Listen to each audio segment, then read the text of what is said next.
Hey everyone, welcome back to my channel. If you are learning Java right now, I'm pretty sure you have already seen this code again and again. That is this one. And honestly, most beginners just copy this without understanding anything. They just think, okay, this is how a Java works, let me just write it kind of. But have you ever stopped and thought, why do we have to write the same code every single time? Why do we need this public class? Why do we need this public static void main string arguments? Why can't we just write this print statement alone? That's exactly what we are going to understand in this video. Today, we are going deep into something called Java Boilerplate Code. Now, first, let's understand what boilerplate actually means. Boilerplate code is basically a fixed structure of code that you must write every time before writing actual logic. It's like a starting template. Let me give you a simple real life example. Imagine you are writing an exam. Before writing your answer, what do? You write your name, your roll number, your subject name. Only after that you start writing the answers, right? So, similarly in Java, before writing your actual logic, you need to follow a certain structure. That structure is called a boilerplate code. Another example, think of it like an app on your phone. Before using the app, the system has to load the app, initialize the resources, and set up the environment, right? Only then you can interact with it.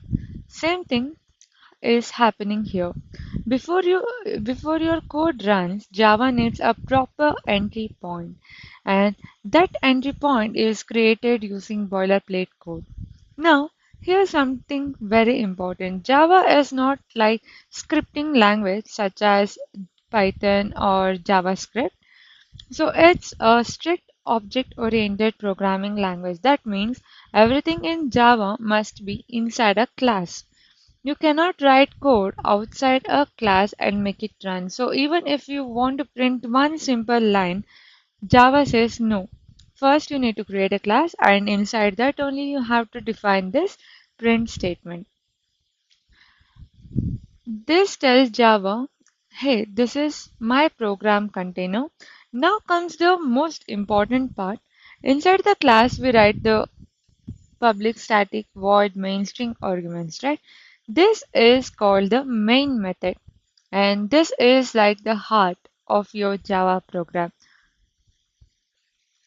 So whenever you are running a Java program, the JVM looks for this exact method. That is, whenever this one, if it doesn't find it, your program won't run at all. So you can think of it like main is the starting button of your program. No main method means no execution. Now you might wonder, why is it so long and complicated? Why not just writing something like main and writing like this? Why we need to write this whole public static void main and inside that string argument? Let's break it down step by step. So we are using a keyword called public. This means the method can be accessed from anywhere. It is like a access modifier. We have public, private, and so on. So next we are having static. This means Java can run this method without creating an object. And then we have is the void. This means the method does not return anything. So we have two types. One is int and another is void. If you write int here, you have to return something like 0 or anything. Okay, here we have taken void and then we are having main. This is the name that JVM specifically looks for. And we have inside this string and arguments. These are the command line inputs. Don't worry too much about this now, we will cover this later. So, even though it looks scary, it's just a set of instruction that tells Java this is where my program is starting. Now, let's talk about the last line that is system out println hello world. This is the actual logic part. Everything above it is just a setup. This line tells Java print this message to the console. So if we simplify the entire program, so boilerplate code requires structure, println, it is a statement. So it is the actual work here which is working out.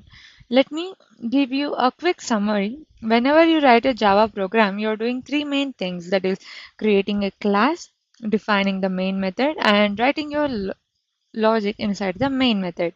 Now, here's something interesting. As you move further in Java, you won't always feel this boilerplate is annoying. In fact, it gives structure, readability, and scalability to your code. That's why Java is used in large applications like it might be banking system, Android app, enterprise softwares, and so on, because everything is organized here. So from now on, don't just memorize the code, just try to understand it, because once you understand this, Java become much easier. In the next part, we will break down each line practically inside the VS Code and see how everything works step by step. So stay with me and let's continue.